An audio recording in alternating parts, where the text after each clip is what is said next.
ಪಾಠ ಶುರು ಮಾಡೋಣ. ನಾರಾಯಣಂ ನಿಖಿಲ ಪೂರ್ಣ ಗುಣೈಕದೇಹಂ ನಿರ್ದೋಷಮಪ್ಪಿದಮಪ್ಪಿಖೈಸ್ವಾಕ್ಯೈಃ ಅಸ್ಯೋದ್ಭವಾದಿದಮಶೇಷ ವಿಶೇಷತೋಪಿ ವಂದ್ಯಂ ಸದಾ ಪ್ರಿಯತಂ ನಮಸನ್ನಮಾಮಿ. ಅಭ್ರಮಂ ಭಂಗರಹಿತಂ ಅಜಡಂ ವಿಮಲಂ ಸದಾ ಆನಂದತೀರ್ಥಮತುಳಂ ಭಜೇ ತಾಪತ್ರಯಾಪಹಂ. ಶ್ರೀಮಂಡಲಮಧ್ಯಸ್ಥಾಃ ಪೂರ್ಣಬೋಧಮತಾನುಗಾಃ ವೈಷ್ಣವಾಃ ವಿಷ್ಣುಹೃದಯಾಃ ತಾನ್ ನಮಸ್ತೆ ಗುರುನ್ ಮಮ. ನಮಸ್ತೆ ನಮಃ ಶ್ರೀಪಾದರಾಜಾಯ ನಮಸ್ತೆ ವ್ಯಾಸಯೋಗಿನೇ ನಮಃ ಪುರಂದರಾರ್ಯಾಯ ವಿಜಯಾರ್ಯಾಯ ತೇ ನಮಃ. ಜಲಜ್ಯೇಷ್ಠನಿಭಾಕಾರಂ ಜಗದೀಶಪದಾಶ್ರಯಂ ಜಗದೀತಲವಿಖ್ಯಾತಂ ಜಗನ್ನಾಥಗುರುಂ ಭಜೆ. ತಪಸ್ವಾಧ್ಯಾಯ ಶ್ರೂಷಾ ಕಷ್ಟಪೂಜಾರತಂ ಮುನಿಂ ವಿಶ್ವೇಶಂ ಇಷ್ಟದಂ ವಂದೇ ಪರಿವ್ರಾಟ್ ಚಕ್ರವರ್ತಿನಂ. ಶ್ರೀಗುರುಭ್ಯೋ ನಮಃ. ಹರಿ ಓಂ. ಕರುಣಾಸಂಧಿ ಎರಡನೆಯದ್ದು ಕರುಣಾಸಂಧಿ. ಭಗವಂತನ ಕರುಣೆ ಎಷ್ಟಿದೆ ಅನ್ನೋದನ್ನ ಹೇಳ್ತಾ ಇದ್ದಾರೆ. ಹರಿಕಥಾಮೃತ ಸಾರ ಗುರುಗಳ ಕರುಣದಿಂದ ಪನಿತು ಪೇಳುವೆ ಪರಮ ಭಗವತ್ ಭಕ್ತರಿದನಾದರದಿ ಕೇಳುವುದು. ಒಂದನೇದ್ದು ಹೇಳಬೇಕು ಎಲ್ಲರೂ. ಶ್ರವಣ ಮನಕಾನಂದ ಬೀವುದು ಭವಜನಿತ ದುಃಖಗಳ ಕಳೆವುದು ವಿವಿಧ ಭೋಗಗಳಿಹ ಪರಂಗಳಲಿತ್ತು ಸಲಹುವುದು.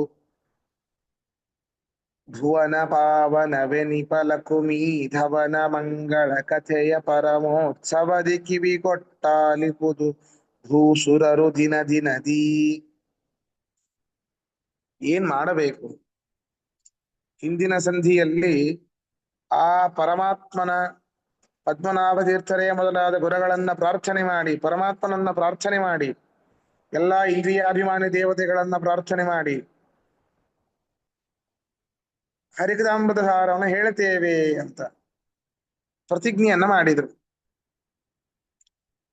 ಈ ಹರಿಕಥಾಮೃತ ಸಾರವನ್ನ ಕೇಳೋದ್ರಿಂದ ಸಿಗುವಂತಹ ಫಲ ಏನು ಅನ್ನೋದನ್ನ ಈ ಪದ್ಯದಲ್ಲಿ ಹೇಳ್ತಾ ಇದ್ದಾರೆ. ಶ್ರವಣ ಮನಕಾನಂದವೀಬುದು. ಈ ಗ್ರಂಥ ಸಂಪೂರ್ಣವಾಗಿ ಕೇಳೋದರಿಂದ ಮನಸ್ಸಿಗೆ ಅತ್ಯಂತ ಆನಂದವನ್ನ ಈವುದು ಕೊಡುವಂಥದ್ದು ಈ ಗ್ರಂಥ. ಕೆಲವೊಂದು ಮನಸ್ಸಿಗೆ ಆನಂದ ಕೊಡುತ್ತಾರೆ, ನಮಗೆ ಈ ಸಂಸಾರದಿಂದ ದಾಟಿಸೋದಿಲ್ಲ. ಕೆಲವೊಂದು ಸಂಗೀತಾದಿ ಧ್ವನಿಗಳು, ಅದ್ಭುತವಾದ ವೇಣುಧ್ವನಿ, ವೀಣೆಯ ಧ್ವನಿ ಇವೆಲ್ಲವೂ ಕೂಡ ಮನಸ್ಸಿಗೆ ಆನಂದವನ್ನು ಕೊಡುತ್ತೆ. ಭವ ದುಃಖದಿಂದ, ಈ ಭವ ಸಾಗರದಿಂದಾಗಿ ದಾಟಿಸೋದಿಲ್ಲ. ಇದು ಹಾಗಲ್ಲ. ಸಂಪೂರ್ಣ ಕೇಳೋದ್ರಿಂದ ಮನಸ್ಸಿಗೂ ಆನಂದ. ಈ ಭವ ಸಂಸಾರ ಸಾಗರವನ್ನ ದಾಟಿಸತ್ತೆ. ಭವಜನಿತ ದುಃಖಗಳ ಕಳೆವುದು. ಈ ಸಂಸಾರಕ್ಕೆ ಕಾರಣವಾದ್ದು ಲಿಂಗದೇಹ. ಅದರಿಂದ ಉತ್ಪನ್ನಗಳಾದ ಜನನ ಮರಣ ಮೊದಲಾದ ದುಃಖಗಳನ್ನ ಅವು ಕಳೆಯುತ್ತವೆ, ಪರಿಹಾರ ಮಾಡ್ತವೆ. ಯಾಕೆ ಅಂದ್ರೆ ಈ ಲಿಂಗದೇಹ ಇರೋ ತನಕ ದುಃಖ, ಲಿಂಗದೇಹ ಹೋಯ್ತು ದುಃಖ ಇಲ್ಲ. ಅದನ್ನ ಪರಿಹಾರ ಮಾಡುವಂಥದ್ದು ಈ ಒಂದು ಗ್ರಂಥ. ಅಷ್ಟೇನಾ? ಏನ್ ಬರೀ ಮೇಲ್ ಹೋದ್ಮೇಲಿದ್ದೇ ಬರೀ ಸುಖ ದುಃಖ ಅಂತ ಹೇಳ್ತಾ ಇದ್ದೀರಿ?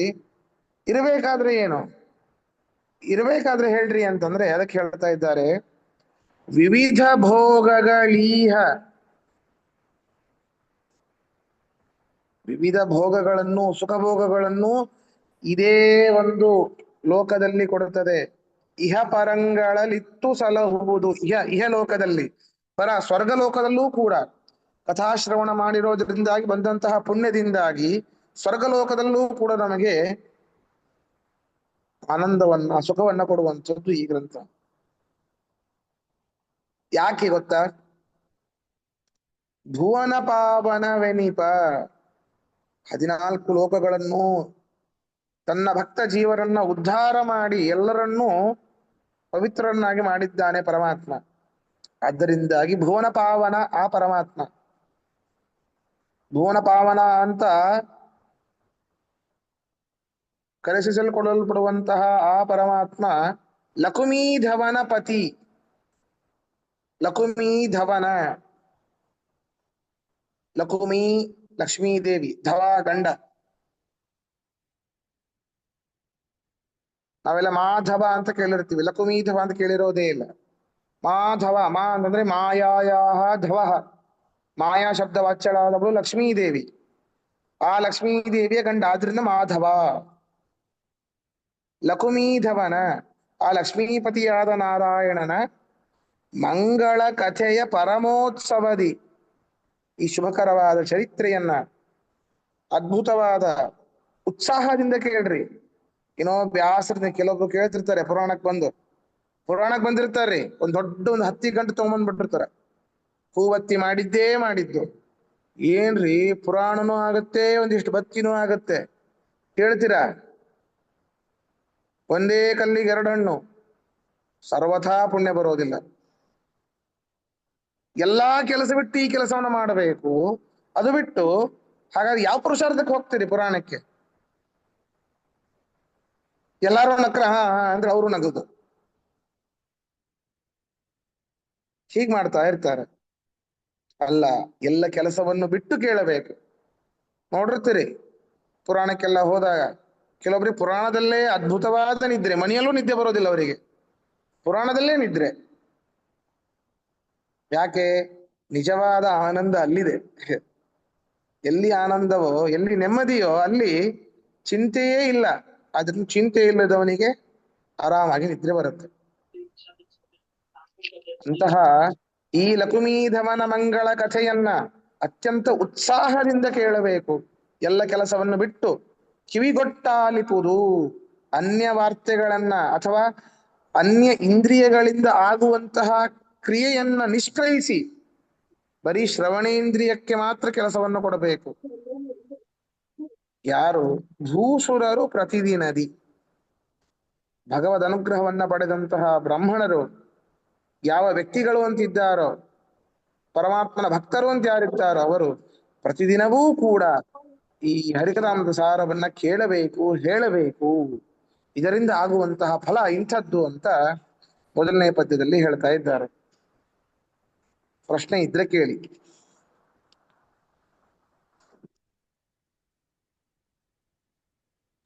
ಅಲಿಪುದು ಅಂದ್ರೇನ? ಆ ಹೇಳೋದು ಹಾ ಹೇಳೋದು. ಸರಿ.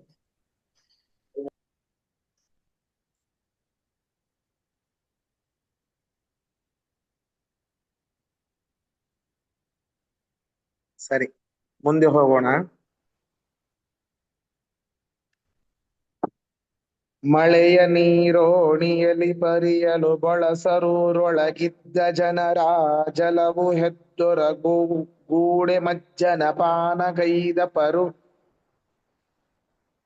ಕಲುಷ ವಚನಗಳಾದರಿವು ಬಾಂಬೊಳೆಯ ಪೆತ್ತನ ಪಾದ ಮಹಿಮಾ ಜಲದಿ ಪೊಕ್ಕದರಿಂದ ಮಾಣದ ಪರೇ ಮಹೀಸುರರು. ಎಷ್ಟು ಅದ್ಭುತವಾಗಿ ಬರೀತಾರೆ ಅಂದ್ರೆ, ಇವರು ಹೇಳ್ತಾರೆ ನಾನು ಮೊದಲು ಹಾಗಿದ್ದೆ ಅಂತ ಜಗನ್ನಾಥದಾಸರು ಹೇಳ್ತಾ ಇದ್ದಾರೆ ಅಂತ ಅನ್ಸುತ್ತೆ. ಕೆಲವೊಬ್ರು ಬ್ರಾಹ್ಮಣರು ಇರ್ತಾರೆ, ವೇದಶಾಸ್ತ್ರದಲ್ಲಿ ಏನೇನೋ ಹೇಳ್ತಿರ್ತಾರೋ ಅದೇ ಸರಿ ಅಂತ ಈ ದಾಸ ಸಾಹಿತ್ಯ ಇವೆಲ್ಲ ತಪ್ಪು ಅನ್ನೋದು ಹೇಳ್ತಾ ಇರ್ತಾರೆ. ಇದರಿಂದ ಬರುವಂತದ್ದು ಏನಿಲ್ಲ, ವೇದ ಶಾಸ್ತ್ರವೇ ಅದ್ಭುತ, ಈ ಕಾವ್ಯ ಸಾಹಿತ್ಯದಲ್ಲಿ ಏನು ಇಲ್ಲ ಅನ್ನೋದು ಹೇಳ್ತಾ ಇರ್ತಾರೆ. ಆದ್ರೆ ಈ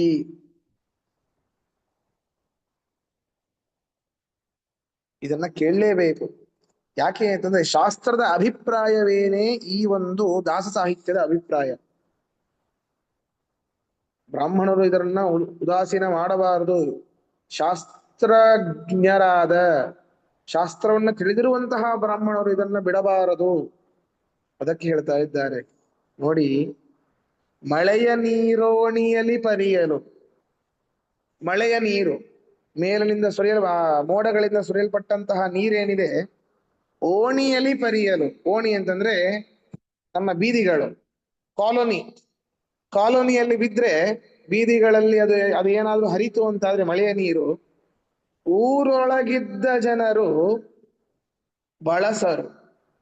ಗ್ರಾಮದೊಳಗೆ ಊರಲ್ಲಿ ಇದ್ದಂತಹ ಜನರು ಮಳೆಯ ನೀರೇ ಆಗಿರಬಹುದು, ಅದು ಕಾಲೋನಿಯಲ್ಲಿ ಬಿದ್ರೆ ಅದನ್ನ ಉಪಯೋಗಿಸೋದಿಲ್ಲ. ಜಲವು ಹೆದ್ದೊರೆಗೂಡೆ, ಅದೇ ನೀರು. ಹೆದ್ದೊರೆಗೂಡೆ ಅಂದ್ರೆ ದೊಡ್ಡದಾದ ನದಿ ಅಂತ ಅರ್ಥ. ಅದೇ ಮಳೆ ನೀರು ನದಿಯಲ್ಲಿ ಬಿತ್ತು ಅಂತಾದ್ರೆ ಮಜ್ಜನ ಪಾನಗೈದ ಪರು. ಸ್ನಾನ ಏನು ಮಾಡೋದು, ಪಾನ ಅದನ್ನು ಕುಡಿಯೋದೇನು, ಗಂಗಾ ಸ್ನಾನ ತುಂಗಾಪಾನ 3 ಸರಿ ಮುಳುಗ್ ಹಾಕೋದೇನು, ಕೊಡ ಕೊಡ ಮಡಿ ಮಡಿ ಅಂತೇಳಿ ಹಾರಿ ತಗೊಂಡ್ಬರೋದೇನು,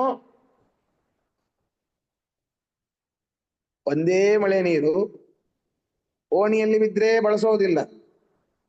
ಅದೇ ಮಳೆ ನೀರು ನದಿಯಲ್ಲಿ ಬಿದ್ರೆ 3 ಸರಿ ಮುಳುಗ್ ಹಾಕ್ತಾರೆ. ಹೀಗೆ ಮಾಡಬೇಡಿ, ಇದು ಆ ರೀತಿಯಲ್ಲ. ಕಲುಷ, ಕಲುಷ ವಚನಗಳು ಅಂದ್ರೆ ಸೋತ್ತಮರ ವಾಕ್ಯಗಿಂತಲೂ ನನ್ನ ವಾಕ್ಯಗಳು ನೀಚವಾದದ್ದು.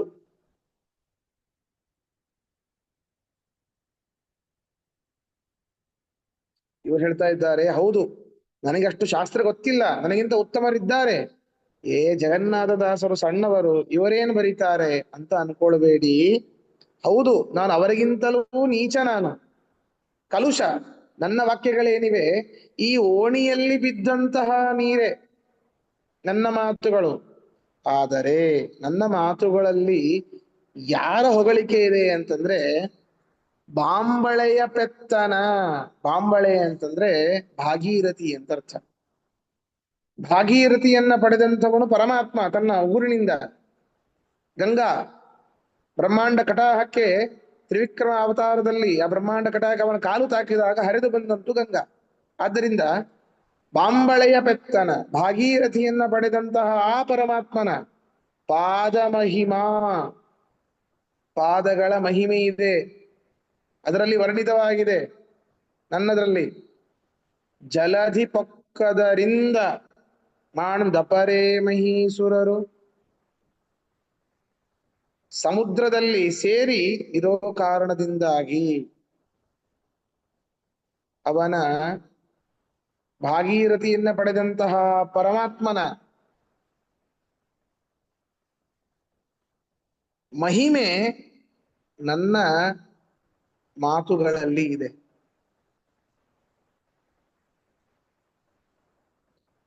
ಆದ್ದರಿಂದ ಜಲಧಿ ಪೊಕ್ಕದರಿಂದ ದಪರೇ ಮಹೀಸುರರು.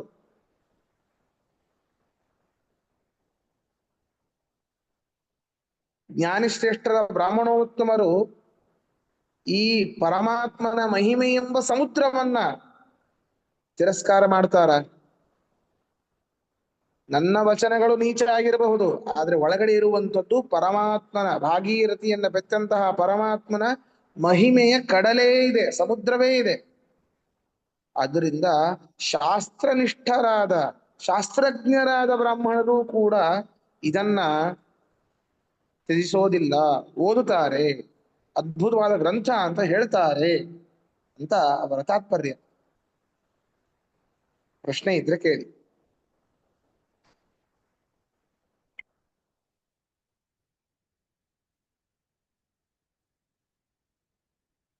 ಬಾಂಬೋಳೆಯ ಅಂದ್ರೇನು? ಬಾಂಬೊಳೆ ಅಂತಂದ್ರೆ ಭಾಗೀರಥಿ ಅಂತ, ಅದು ಹಳೆ ಶಬ್ದ, ಹೇಗೆ ಹೇಳ್ತಿದ್ರೋ ಗೊತ್ತಿಲ್ಲ. ಗಂಗಾದೇವಿ ಅಂತ ಅರ್ಥ. ಬಾಂಬೊಳೆ ಅಂತಾನೆ ಬಾನಿನ ಹೊಳೆ. ನಾ ಹೇಳಿದ್ದಲ್ಲ ಇದು, ಬಾನಿನ ಹೊಳೆ, ಬಾನಿಂದ ಬೀಳ್ತಕ್ಕಂಥದ್ದು. ಇದು ನಾ ಹೇಳಿದ್ದಲ್ಲ, ಪ್ರಭಂಜನಾಚಾರ್ಯ ಹೇಳಿದ್ರು. ಬಾನಿನ ಹೊಳೆ, ಗಂಗಾ ನದಿ, ಆಕಾಶ ಗಂಗೆ ಅಂತ ಹೇಳ್ತಾರಲ್ಲ ಅದು. ಒಂದು ಹಾಡಿದಲ್ಲ, ಬಾನಿಗೊಂದು ಎಲ್ಲಿದೆ ಅಂತ, ಆಕಾಶಕ್ಕೆ ಬಾನಿಗೊಂದು ಎಲ್ಲಿದೆ, ರಾಜ್ಕುಮಾರ್ ಹೇಳಿರೋ ಹಾಡು ಅದ್ರೊಳಗೆ ಬರುತ್ತೆಪ್ಪ. ಹೀಗೆ ಅದ್ಭುತವಾಗಿ ನೋಡಿ ಎಂಥ ಸಾಹಿತ್ಯ ಅಂದ್ರೆ ತಮ್ಮದನ್ನೇ ಅವರು ನೆನಪು ಮಾಡ್ಕೊಂಡು ಹೇಳ್ತಾ ಇದ್ದಾರೆ.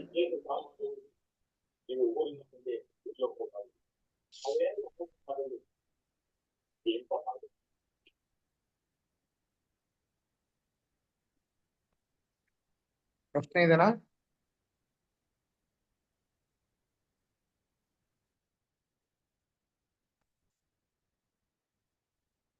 ಸರಿ,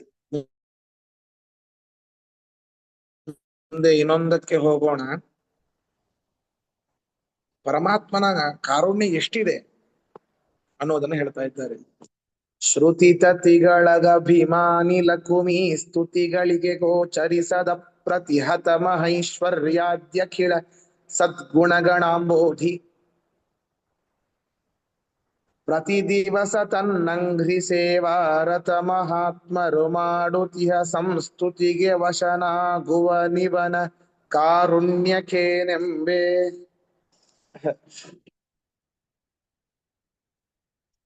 ನೋಡಿ,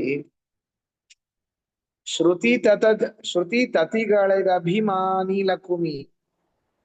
ಹಿಂದೆ ಹೇಳಿದ್ವಿ ನಾವು, ಭಾರತ ನಿಗಮ ತತಿಗಳ ಅತಿಕ್ರಮಿಸಿ ಕ್ರಿಯಾ ವಿಶೇಷಗಳ ಆ ಭಾರತದಲ್ಲಿ ವೇದಗಳಲ್ಲಿ ಬರುವಂತಹ ಸೂಕ್ಷ್ಮಾತಿ ಸೂಕ್ಷ್ಮವಾದ ಪರಮಾತ್ಮನ ಗುಣಗಳಿಗಿಂತಲೂ ಇವಳು ಹೆಚ್ಚಾದ ಗುಣಗಳನ್ನು ಚಿಂತನೆ ಮಾಡ್ತಾಳೆ ಅಂತ.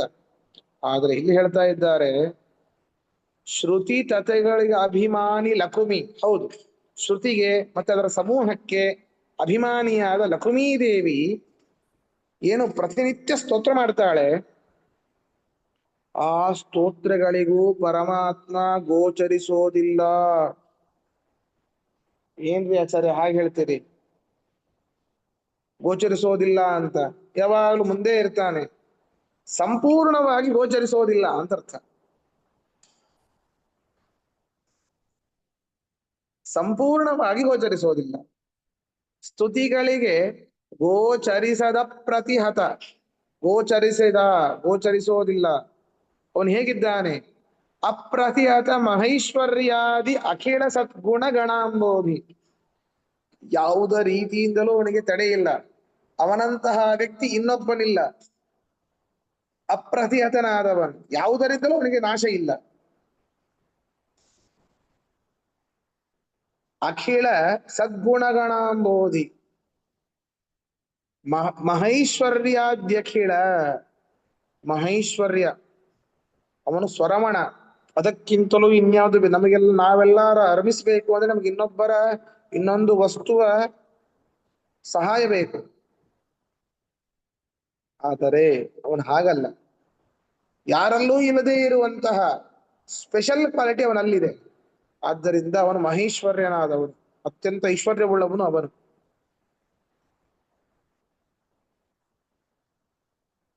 ಆದ್ಯಖಿಲ ಸದ್ಗುಣ, ಇವೇ ಮೊದಲಾದ ಸ್ವರಮಣವೇ ಮೊದಲಾದ ಅಖಿಲ ಸದ್ಗುಣಗಳು, ಸದ್ಗುಣಗಳ ಅಂಬೋಧಿ, ಅನಂತ ಗುಣ ಪರಿಪೂರ್ಣ, ಸುಖಶಕ್ತಿ ಪಯೋನಿಧಿ, ಸಮುದ್ರ ಇದ್ದಾನೆ ಪರಮಾತ್ಮ.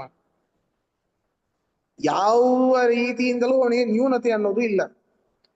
ಅಂತಹ ಪರಮಾತ್ಮ ಪ್ರತಿ ದಿವಸ ತನ್ನಂಗ್ರಿ ಸೇವಾರತ ಮಹಾತ್ಮರು, ಯಾರು ಪ್ರತಿ ದಿವಸದಲ್ಲೂ ಅವನ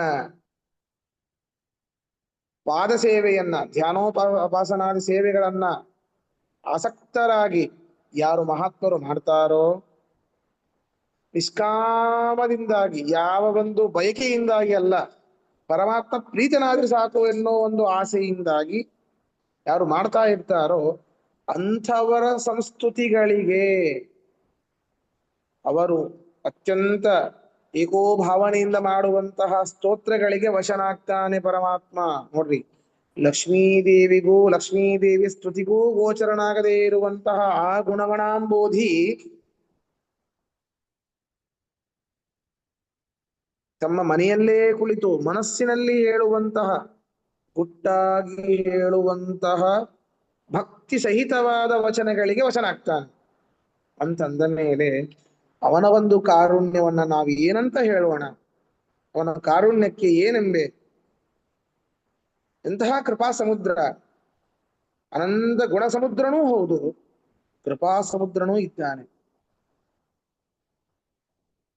ತಾತ್ಪರ್ಯ ಇಲ್ಲಿ ಲಕ್ಷ್ಮೀದೇವಿ ಗೋಚರನಾಗೋದಿಲ್ಲ ಅಂತ ಅರ್ಥ ಅಲ್ಲ. ಅವಳ ಯೋಗ್ಯತೆ ಎಷ್ಟು ಇದೆ ಅದು ಅವಳ ಯೋಗ್ಯತೆಯೂ ಅನಂತ. ಆದರೆ ಅವಳ ಯೋಗ್ಯತೆ ಎಷ್ಟು ಅಷ್ಟು ಪರಮಾತ್ಮ ತಿಳ್ಕೊಂಡಿದ್ದಾಳ ಅವಳು. ಅಷ್ಟು ತಿಳ್ಕೊಂಡ್ರೂ ಕೂಡ ಪರಮಾತ್ಮನ ಸಂಪೂರ್ಣವಾಗಿ ತಿಳ್ಕೊಂಡಿಲ್ಲ ಲಕ್ಷ್ಮೀದೇವಿ ಅಂತರ್ಥ.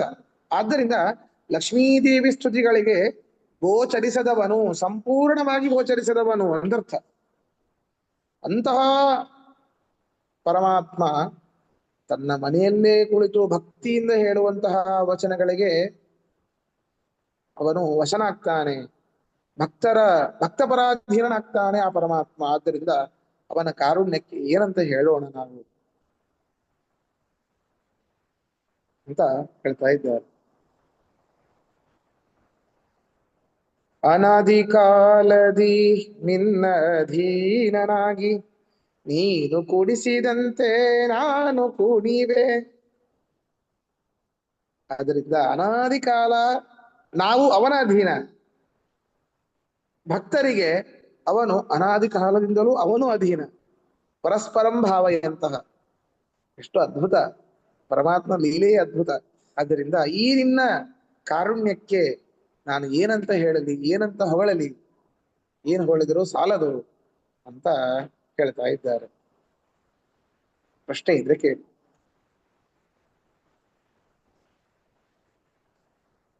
ನಮಸ್ಕಾರ ಆಚಾರ್ಯ. ಸಣ್ಣ ಪ್ರಶ್ನೆ. ನೀವು ಹೇಳಿದ್ರಿ ಅಂದ್ರೆ ಇಲ್ಲಿ ಲಕ್ಷ್ಮಿಗೆ ಪೂರ್ತಿ ಗೊತ್ತಾಗದೆ ಇರಬಹುದು, ಬಟ್ ಭಕ್ತರು ಆಲ್ಮೋಸ್ಟ್ ಏಕಾಂತ ಸೇವೆ ಅಂತ ಅನ್ಕೋಬಹುದು. ಏಕಾಂತ ಭಕ್ತರ ತರ ಇನ್ನೇನು ವಾಪಸ್ ಕೇಳದೆ ಮಾಡಿದಾಗ ಅವ್ರಿಗೆ ಒಲಿತಾನೆ, ಬಟ್ ಲಕ್ಷ್ಮಿ ಒಲಿದಷ್ಟು ಒಲಿಯಲ್ಲ, ಅವ್ರಿಗೆ ಹಾಗ ಅರ್ಥ ಮಾಡ್ಕೋಬೇಕಲ್ವಾ? ಸರಿ ಆಚಾರ್ಯ. ಅವರವರ ಯೋಗ್ಯತೆ ತಕ್ಕ ಹಾಗೆ ಒಲಿಯೋದು. ನಮ್ಮ ಯೋಗ್ಯತೆಗೆ ತಕ್ಕಂಗೆ. ಹೌದು.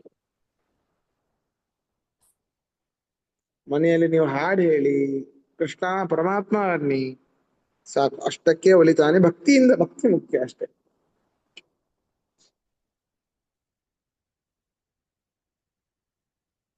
ಸರಿ, ಹಾಗಾದ್ರೆ ಇವತ್ತಿನ ಪಾಠ ಮುಗಿಸೋಣ. ಶ್ರೀ ಕೃಷ್ಣಾರ್ಪಣಮಸ್ತು. ದ್ವೇಷಾರ್ಪಣಮಸ್ತು.